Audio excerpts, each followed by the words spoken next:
Quel est le point commun entre Oprah Winfrey, la célébrité la plus puissante au monde, Rafael Nadal, le tennisman la plus célèbre au monde, Jack Ma, le fondateur d'Alibaba, Thomas Edison, l'inventeur de l'ampoule à incandescence. Eux tous ont connu un succès éclatant. Mieux encore, ils ont connu le succès parce qu'ils ont échoué. Ils ont connu le sommet parce qu'ils ont échoué.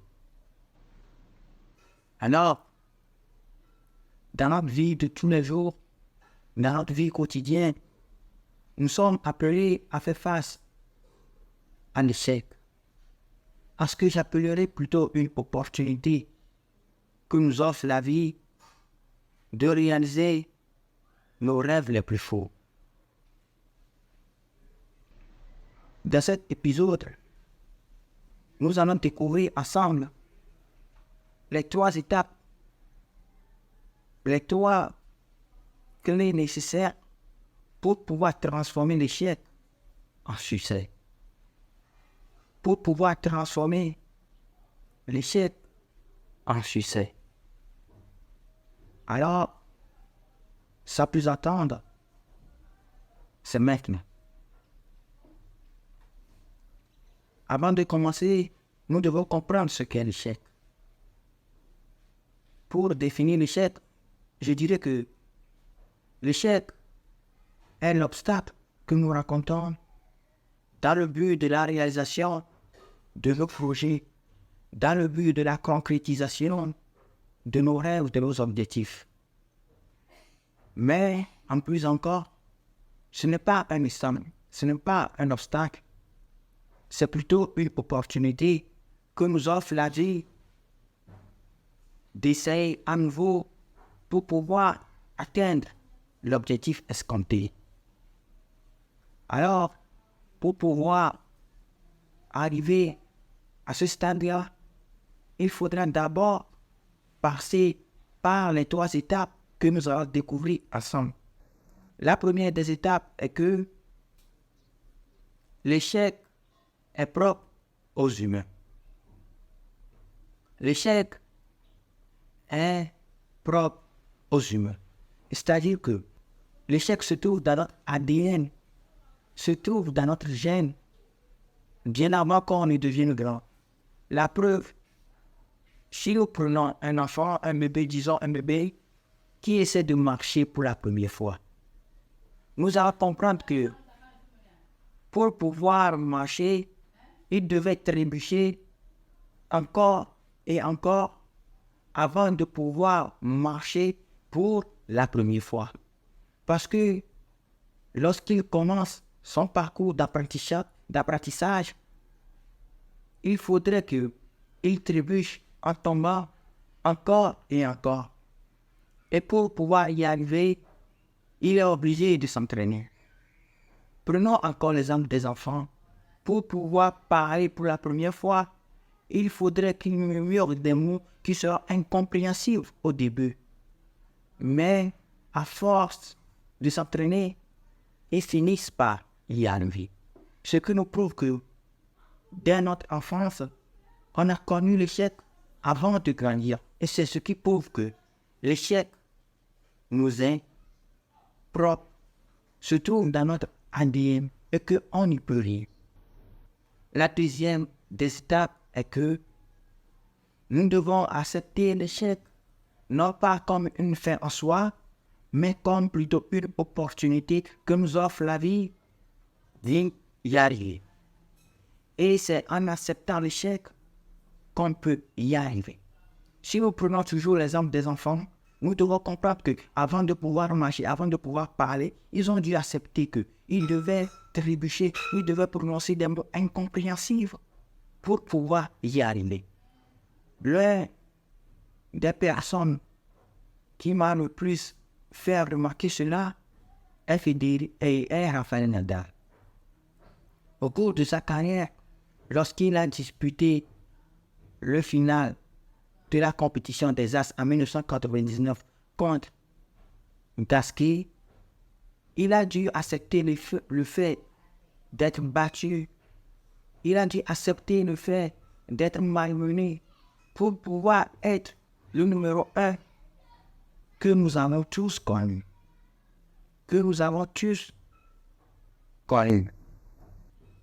Précédemment, lors de la CAN Côte d'Ivoire 2023, nous avons dû voir quelque chose qui s'est passé. Côte d'Ivoire qui a été éliminée, Côte d'Ivoire qui a été presque éliminée, a dû se ressaisir pour pouvoir remporter la finale. Ils ont y arrivé parce qu'ils ont accepté l'échec. Non, pas comme la fin, mais plutôt comme le début. Et si vous écoutez l'interview de Serge Aurier après leur victoire face à la Sénégal, vous allez comprendre cela. L'échec n'est pas la fin de l'histoire, mais plutôt le commencement, mais plutôt le début d'une nouvelle aventure, parce qu'on a su savoir ce qui ne marche pas. Et ce qui nous mène vers la troisième étape, qui est le fait de transformer notre faiblesse en force. De transformer ce qui nous a fait échouer en force. C'est en acceptant l'échec comme une opportunité qu'on pourrait découvrir la cause de notre échec. La faiblesse pour laquelle on a échoué. La faiblesse pour laquelle la vie nous donne cette opportunité-là. Et en l'identifiant, on transforme cette faiblesse-là en force. C'est ce que Côte d'Ivoire a dû faire pour pouvoir remporter cette finale. C'est ce qu'a dû faire Rafael Nadal pour pouvoir être le numéro 1 mondial que nous avons connu. Parce que prenons l'histoire de Oprah Winfrey. Si elle s'était arrêtée sous prétexte qu'on l'a renvoyée parce qu'on l'a jugée trop mauvaise pour être présentatrice à la télé, pensez-vous qu'elle serait aussi la personne qu'on a connue? Qu'elle serait toujours cette femme aussi brillante qu'elle est en ce moment? Non, je ne pense pas. C'est parce qu'elle a dû accepter le fait qu'elle devait améliorer son talent pour que les gens puissent l'accepter, pour que les gens puissent reconnaître en elle ce qu'elle est vraiment.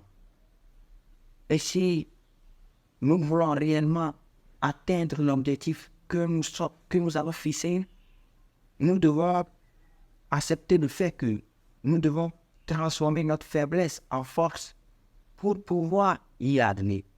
Côte d'Ivoire a été humiliée, a été oubliée parce qu'on pensait que le fait que la Guinée équatoriale l'a battu 4-0 pour qu'ils ne connaissent rien au football.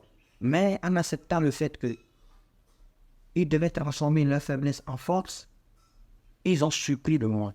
Mais la vérité est que leur victoire à la finale était déjà prévisible. Parce que dans l'histoire du football, toutes les personnes qui se sont presque fait éliminer de la compétition reviennent plus en force pour pouvoir remporter la coupe. Vous avez vu ce qui s'est passé. Alors c'est toujours comme ça que cela fonctionne. Qu'on le veuille ou non, c'est l'histoire de la vie. Nous devons transformer notre faiblesse en force. On questionnait Thomas Edison sur le fait d'avoir échoué 1000 fois avant de réussir. Il disait qu'il n'a pas échoué 1000 fois, mais plutôt il a trouvé 1000 moyens d'arriver à la réponse exacte.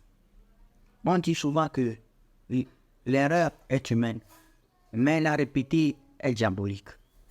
Alors sur ce, n'oubliez pas ceci. Ce n'est pas parce que vous échouez que vous êtes différent. Non. Mais c'est ce que vous en tirez de l'échec là. C'est ce que vous faites de l'échec là. C'est quand vous vous dites, ce n'est pas encore fini jusqu'à ce que j'atteigne mon objectif, que vous soyez différent, que vous êtes différent. Et si vous avez aimé cette vidéo, n'hésitez pas à me donner un petit pouce bleu et à me le dire dans les commentaires. Et pour tous ceux qui veulent en apprendre plus sur le complexe de l'échec, je vous recommande de lire Les vertus de l'échec de chaque peuple. Vous y trouverez le lien en description de cette vidéo pour pouvoir l'acheter. Et surtout, n'oubliez pas, c'est un lien affilié. Alors, on se dit à bientôt.